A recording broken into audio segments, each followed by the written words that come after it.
People say when something bad is about to happen to you, you can feel it, that you'll experience some sense of doom on the horizon. But when I awoke alone in bed that morning, I experienced nothing like that. Everything my eyes opened to was utterly and entirely ordinary. My girlfriend had already left for work, as she always had. So, as usual, I dragged myself out of bed to ready myself for yet another dull weekday at my dead-end job. When I tell you nothing seemed abnormal in my small, crumbling suburban house, I mean it. My coffee tasted like crap, as it typically did when I was in a rush, and forgot to add creamer to it. The freezing water stung my skin like ice in the shower, just like every other morning. Even the large, deep crack that caused me to wrestle with the knob just to get out the front door was normal. All within my home was painfully, frustratingly average. Even after locking my door and walking down my driveway that morning, all seemed in its usual place. The first sign of anything being wrong wasn't until I was greeted by my elderly neighbor as he headed back up his own driveway after collecting his morning paper. "Morning, neighbor," he said cheerfully. He was a nice enough guy, so it wasn't strange for him to wave and say good morning. But there was just the slightest hint of extra emotion in the way he delivered his greeting that caused me to actually look at him, rather than absent-mindedly wave in his direction like I usually did. The man's smile was oddly large, though not quite inhumanly so, yet his lips stretched wider than I'd ever seen them before. It almost appeared as though they were just a little too big for his face, as the skin around them seemed to stretch up to the point just before it would tear and bleed. Good morning." I started out nervously as I opened my car door. "Why the long face, neighbor? You should always be smiling. After all, it's a beautiful day, isn't it?" he asked. With each sentence, the words seemed to carry more excitement. I was obviously a little creeped out, but I tried to keep a polite composure as I responded. Yeah, you're right. It sure is a beautiful day." I returned his disturbing, distorted facial expression with a smile of my own. The red slits on the bottom of his face parted a little, and he nodded seemingly in approval and continued up to his house as I entered my car. The whole exchange rattled me a little, but if I'm being honest, I was able to shake off the feeling after just a moment or so when I realized I couldn't afford to be late to work again. So, with my attention back on getting to work, I pulled out of my driveway and began what I'd soon realize would be the most disturbing drive of my life. In the past, driving to work had always been a relatively mundane task. I'd never realized how much people watching I actually do during this time of the day. The amount of people walking their dogs through the neighborhood or on early morning jogs. How many times I just happened to look at the driver sitting in the lane next to me as we both awaited the red light to turn green. Or even how many eyes locked with my own and the driver's, heading in the opposite direction as me. But in all the times I had previously taken this drive, I'd probably only noticed a smile on anyone's face a few times. It isn't normal for people to just happen to be smiling when you look at them. It's more often a blank, nearly emotionless expression. But on that day, every single individual I looked at was smiling. Every last one of them. They weren't just standard smiles like the polite one I gave my neighbor that morning either. They were grotesque smiles. Mouths stretched far too wide, and eyelids far too open. Moreover, it seemed that with each face I looked at, the expression became more and more exaggerated. My neighbor's smile was unnerving, but to see so many people with their lips spanning wildly was well beyond a little unsettling. It was disgusting. I know how that must sound, but I cannot properly describe the absolute sense of dread that had fully gripped me as I drove, probably faster than I should have. The faces of every human being twisted and distorted so much that I'm not sure what surprised me more, how impossibly wide their lips were smeared, or how astounding it was that despite the obvious strain it had to have been putting on their bodies, there was no sign whatsoever that any muscle or tissue had been damaged even slightly. When I finally arrived at work and those horrid smiles were behind me, I was trembling. My hands still gripped the steering wheel with white knuckles while I sat and tried to gather myself. What the hell was going on? I took several deep breaths and counted to 10 to calm my nerves. I reasoned with myself that my neighbor's odd demeanor had set me off, and I'd only imagined all those disturbed and jagged grins on my drive. Regardless, I still had to work, so after a moment more of breathing exercises, I left the sanctity of my vehicle and went inside. Immediately upon entering, I heard a sharp, "Hello, how was your weekend?" in a warped tone that reminded me all too much of the encounter with my neighbor earlier that morning. I looked up to see the receptionist of my office gazing hungrily at me, her lips spread almost literally from ear to ear. My heart pounded in my chest as the fear I'd only moments before let go of returned with twice its former presence. As I looked at her in horror, I noticed her eyelids, too, were spread grotesquely wide, causing her eyes to bulge out between the slits odiously, like bubbles on the precipice of popping. I stumbled, stepping back into the door, and pressed my back into it like cornered prey. "What?" I stammered out. "What's wrong with everyone?" She tilted her head, giving the impression that she was confused, but her horrifying expression remained constant. "What was that? You know I can't understand you when you mumble. And why on earth aren't you smiling on such a beautiful day?" Her words washed over me like sleet as their familiarity gnawed at my sanity. I have to get to work," I said shakily and quickly walked past her, my body practically pinned to the furthest wall from her as possible. I didn't dare to look at the faces of any of my other coworkers as I hastily made my way to my cubicle. I sat and gritted my teeth, trying desperately to force the panic that was quickly rising in my chest back down. As long as I was in my cubicle, no one ought to bother me. I'll just get my work done and try to leave a little early today, thought to myself. For a while, this worked. I focused on my normal duties and was able to keep those awful smiling faces out of my mind for a few hours. I was just finishing up a report when another coworker approached me. "Well, howdy there, buddy. How are you today?" The voice cut through the air like a fork scraping rotten food off a plate and into the garbage. I grinded my teeth as stress worked its fingers around my lungs again and squeezed.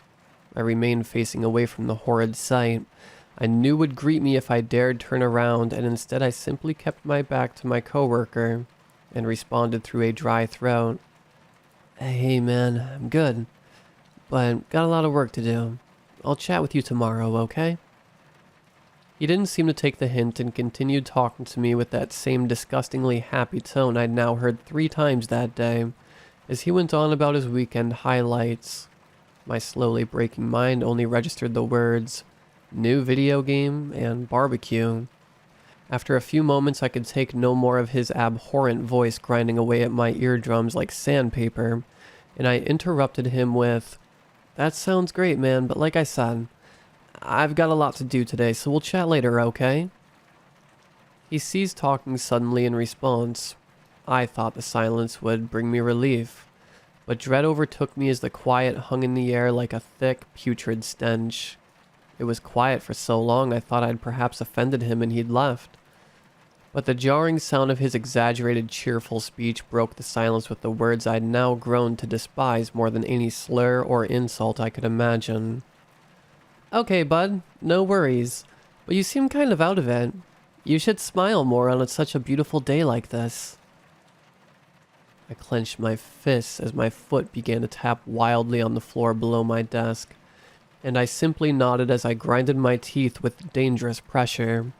I heard his footsteps echo through the building as they got farther and farther from me.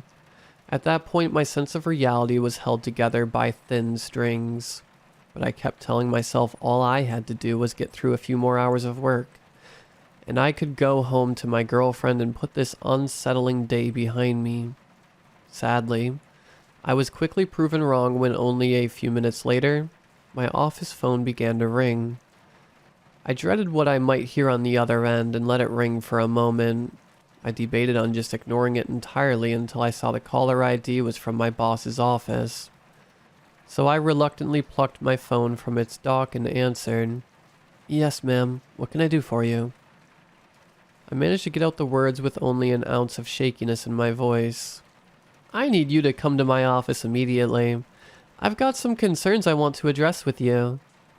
The tone of her voice sounded upbeat, but not freakishly so like my other coworkers. "Yes, ma'am. I'm on my way." I hung up and took another deep breath to prepare myself. I was both irritated about the lecture I thought was coming and looking forward to it. My boss was a good person, but she was also the no bullshit kind. She was known for being stern with employees, and I myself experienced her anger on a few occasions, but today, after everything, I found myself almost hopeful to receive an irate lecture from her. I made my way through the building, being sure to ignore any overly excited greetings from coworkers as I swiftly walked through the maze of cubicles. I arrive at the open door to my boss's office to find her standing with her back to me, gazing at something out the window as if in deep thought. "Sit down, please," she said. I did as instructed. "What's this all about, boss?" I asked, genuinely curious. "You know what it takes for a clock to work properly, don't you?" She asked sarcastically. I sighed with relief at the normalcy of her demeanor, but still rolled my eyes and readied myself for the classic cogs in the clock metaphor. "Yes, ma'am. All the cogs must work together or the gears won't turn," I said. "Right." She responded with more excitement than I was comfortable with. "If even one cog isn't spinning, all the efforts of the others are wasted energy." She continued. "I don't understand. Am I late on a report? Was there a deadline I missed?" I asked, my concern real. "No, nothing like that," she said, keeping her back turned to me as she took a step closer to the window. "It's just that a couple of your coworkers informed me that you aren't acting like a team player today." I thought back to my coworkers and their horrible smiling faces, gulping vomit back down into my heavy stomach as I noticed the inflection of her words heightening. "But don't worry, I know how you can be a team player," she offered. I strained my eyes in an attempt to make out the wry image of her reflected face in the glass, but to no avail.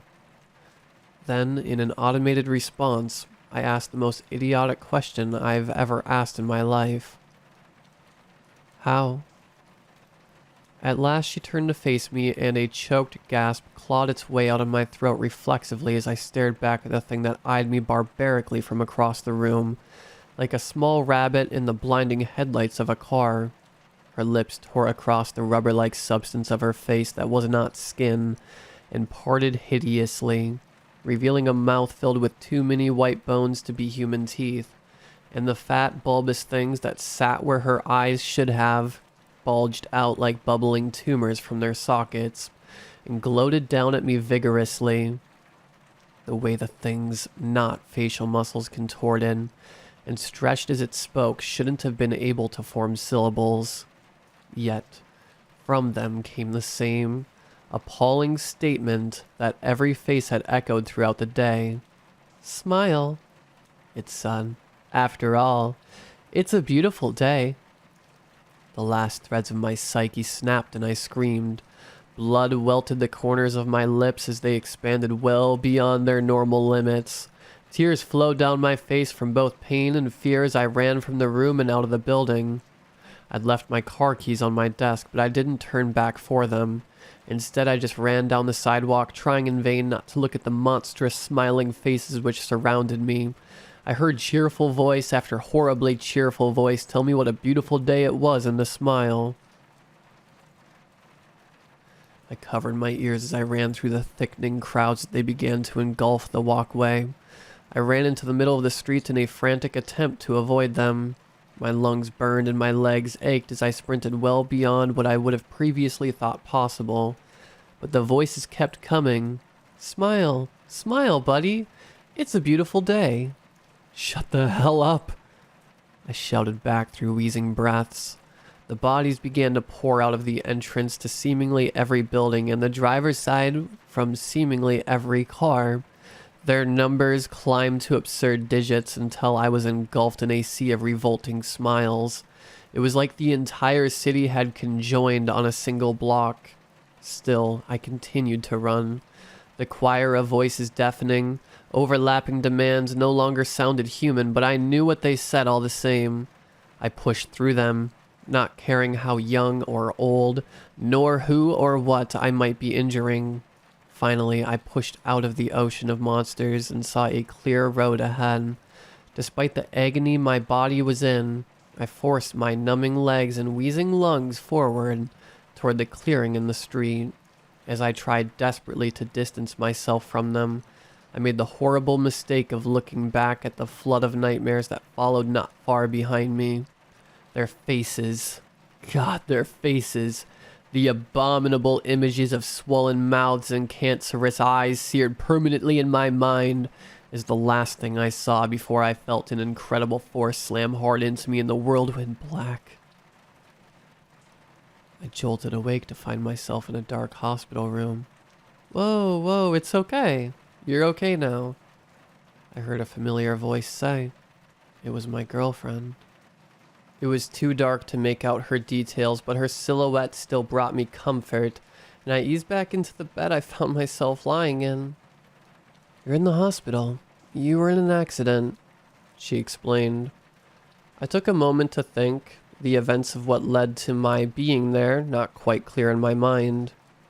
I got hit by a car, I asked as the memories began to return. Yes. The doctor said you were super lucky, though. Just a broken leg, some broken ribs, and mild bruising. But he said you're going to be fine. A wave of relief washed over me as she took my hand and squeezed it gently. The doctor said it's going to be a long recovery. But he did recommend something that he said will make it go much faster. A pervasive chill inched its way up my spine as I listened to her voice more closely and heard a recognizable inflection. What? I asked, dreading the answer, but not yet entirely certain why. She leaned forward, putting her face closer to mine and allowing for just a hint of its features to become illuminated by the quickening beep of the heart monitor and said, Smile.